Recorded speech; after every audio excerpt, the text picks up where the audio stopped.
Assalamualaikum warahmatullahi wabarakatuh. Ketemu lagi di kelas TDO untuk kelas C sama kelas K. Pada pagi hari ini adalah pertemuan yang terakhir sekaligus materi yang terakhir di modul yang ke-7, yaitu tentang manual book. Nah,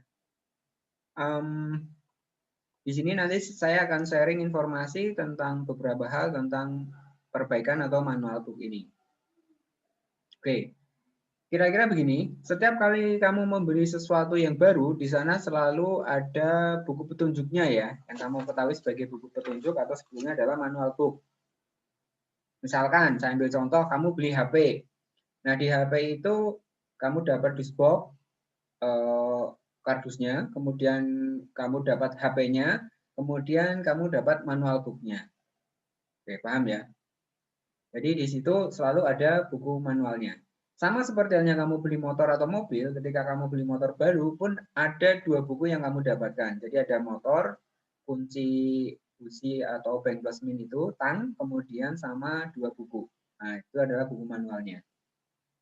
Paham ya? Baik. Nah, di manual buku itu adalah buku panduan yang digunakan untuk memandu pelaksanaan servis yang mengacu pada standar servis pabrik. Di situ ada sistem operasinya, jadi cara mengoperasikan motornya bagaimana, klakson, cara menghidupkan lampu dan sebagainya di situ sudah ada gitu ya. Kemudian ada standar pembongkaran perakitan, pengujian dan pengaturan serta spesifikasi produk. Oke, mohon maaf ini baterai saya mau habis, saya cas dulu sebentar ya.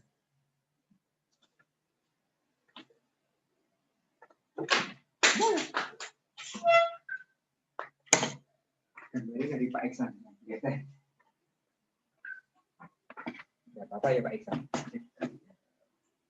Ini juga Pak Iksan.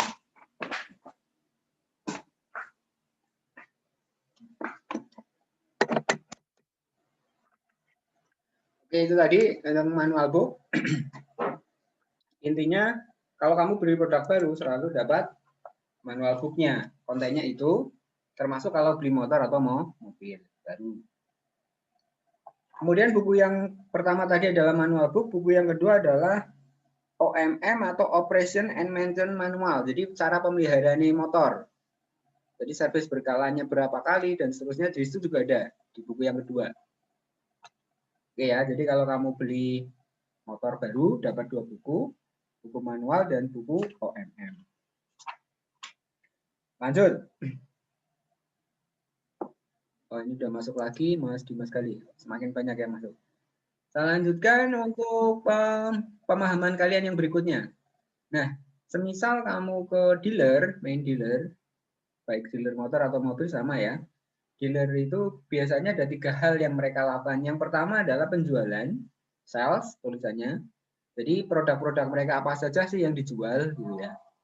Tentu saja sesuai dengan tahunnya. Jadi semakin ke sini mereka punya produk baru apa, tahun ke sini punya produk baru apa lagi. Nah, produk yang lama ini close produksi, tidak diproduksi lagi. Masuk ya. Di produk ini bertahan berapa tahun nanti ganti lagi. Ganti lagi berapa tahun ganti lagi. Kalau tidak ganti minimal facelift, ada perubahan gitu ya.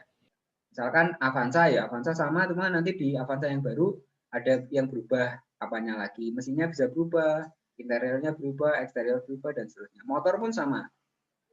Oke, ini di bagian sales penjualan. Yang kedua adalah suku cadang.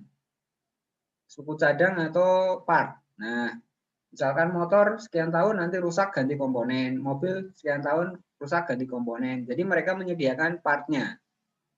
Nah, kalau yang dijual di pabrikan biasanya yang original dan harganya relatif mahal. Misalkan kamu ke Yamaha ya dikasih yang part original Yamaha. Nah, harganya mungkin lebih mahal daripada yang di toko-toko atau yang KW. Nah, itu. Demikian juga untuk mobil. Misalkan kamu masuk ke Toyota atau ke Daihatsu ya sama. Mereka akan ngasih part yang originalnya. Dan harganya relatif mahal. Itu yang kedua. Yang ketiga adalah after sales-nya. Jadi maintenance atau service. Yang pertama tadi sales, penjualan. Yang kedua tadi adalah part, komponen. Yang ketiga adalah atau suku cadang. Yang ketiga adalah perbaikan. Nah, Kalau di bagian perbaikan biasanya ada di belakang. Nah, di situ nanti ada mekanik, kemudian ada alat-alat yang digunakan untuk servis. Baik, saya ulangi, untuk yang pertama, sales. Untuk sales penjualan, mereka punya leaflet, brosur, dan sebagainya, bahkan lewat media sosial dan semuanya. Intinya penjualan ya. Mereka menampilkan produk-produk mereka yang terbaru. Misalkan kayak sekarang, Toyota mengeluarkan Fortuner yang baru. Nah, lewat media sosial dan brosur. Saya punya brosurnya, contoh Pak, ada banyak ini. Misalkan, saya ambil contoh aja. Ini tugasnya marketing ini. Ignis. Nah, mereka punya produk baru Ignis Suzuki. Mereka punya Baleno, all new Baleno, keluaran terbaru misalkan. Kemudian Toyota, misalkan mereka CR-V hybrid. Nah, misalkan CHR hybrid, udah. Toyota, sorry, udah. Kemudian Fortuner. Nah, ini yang lagi hits. Innova sama Fortuner yang baru. Nah, yang seperti itu, buku-buku yang seperti itu, baik di media sosial, tidak harus bentuk hard ya, bentuk soft juga ada, video-video dan sebagainya, itu punyanya bagian marketing. Kemudian yang kedua di bagian part atau suku cadang. Kalau kamu beli spare part, misalkan kamu ke Supermotor atau ke Surabaya Motor gitu ya, kampas remmu habis misalkan, atau yang agak sulit aja lah, misalkan cok busi misalkan, cok businya rusak, bocor, nah kamu beli ke sana, nanti di sana punya buku tebel-tebel, di bagian depan kamu lihat itu ada buku tebel-tebel, nah itu adalah buku dari part, komponen suku cadang, jadi motornya apa, tahun berapa, nanti mereka masih punya enggak spare part cadangannya gitu. Nah kalau enggak biasanya dikanibalkan dengan seri yang hampir sama, misalkan ya seperti Honda Win, Honda Grand itu kan sama, Supra 125 ya mungkin hampir sama, Kirana gitu ya. Di mobil pun sama, misalkan Avanza Xenia itu sama gitu ya. Kemudian mesinnya apalagi ya, Yaris dengan Avanza beda. Punya saya aja, misalkan Daihatsu Sirion, nah itu sama dengan Xenia mesinnya. Nah gitu, kira-kira gitu. Jadi di bagian part itu ada beberapa kendaraan yang menggunakan mesin yang sama, tetapi dipasang di kendaraan yang berbeda. Oke. Itu di bagian part atau suku cadang. Yang ketiga adalah di bagian servis. Nah, untuk servis menggunakan manual book. Jadi ketika sebuah produk dijual, di launching dijual, mereka juga menyediakan buku panduannya. Nah, contohnya seperti apa saya tunjukkan. Di HP kalian sekarang akan tampil seperti ini. Tampilan, misalkan saya ambil yang zaman dulu-dulu ya. Nah, ini. Oke. Ini adalah bukunya Toyota Kijang. Ya. Buku ini muncul tahun berapa ya? 96, aja dulu ya. Zaman dulu sekali, kamu belum lahir udah ada ini. Jadi ketika ada mobil Kijang tua sampai tahun 96, ini bukunya ini. Dulu kan belum ada internet ya, jadi harus pakai buku. Kalau sekarang tidak usah pakai buku, cukup pakai HP karena berupa soft. Tak perlu membaca buku lagi, tapi membaca HP. Oke, jadi ketika sebuah produk dibuat, itu dibuatkan juga bukunya. Nah, bukunya isinya apa saja? Dilihat di sini. Nih, contoh.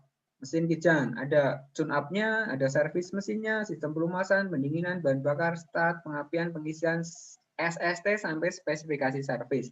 Jadi dari A sampai Z-nya sebuah produk, untuk perbaikannya, itu ada manual book-nya, ada repair-nya.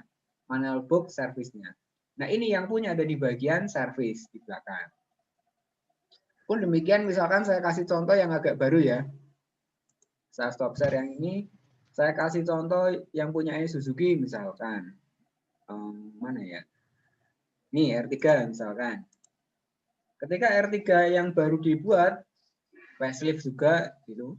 Nah, maka bukunya juga dibuat. Nah, bukunya isinya apa? Ya sama kayak tadi. Ini saya ambilkan contoh.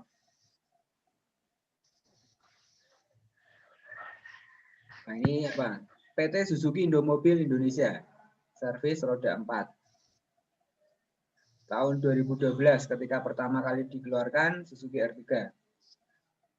Nah, ini Informasi umum, bagaimana tentang umum dari R3, perawatan dan pelumasan, kemudian spesifikasi mesin, bagaimana dari elektriknya, pelumasan, pendingin, bensin, sampai gas buang semuanya ada.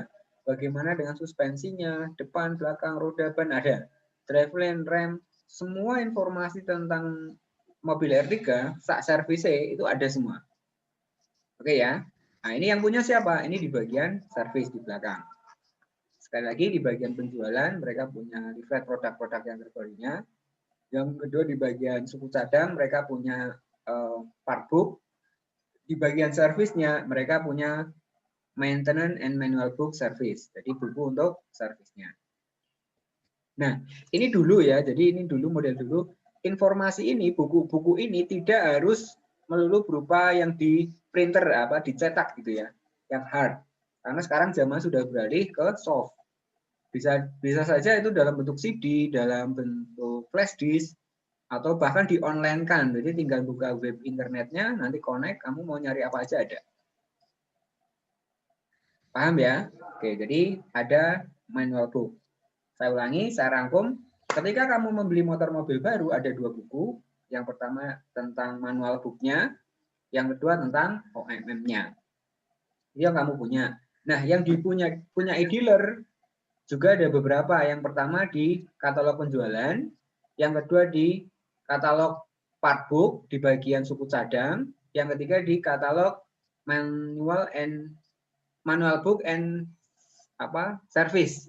Jadi buku manual book service-nya. Jadi ada tiga buku ini yang akan digunakan. Nah, untuk yang di bagian service ini yang akan kalian pelajari selaku mekanik. Jadi karena kamu tidak posisinya di jualan atau kamu di bagian suku cadang, tapi di bagian service, manual book ini yang akan kamu pelajari. Pun nanti sama kalau kamu sudah masuk sekolah, masuk kelas, prakteknya ya sama. Jadi ada mesin seri 1 gelondong gitu ya, nanti kamu bongkar, ada buku manualnya 1. Jadi JJRK antara bukunya dengan mesinnya. Karena spesifikasi mesin sama dengan spesifikasi yang ada di buku. Oke, paham ya?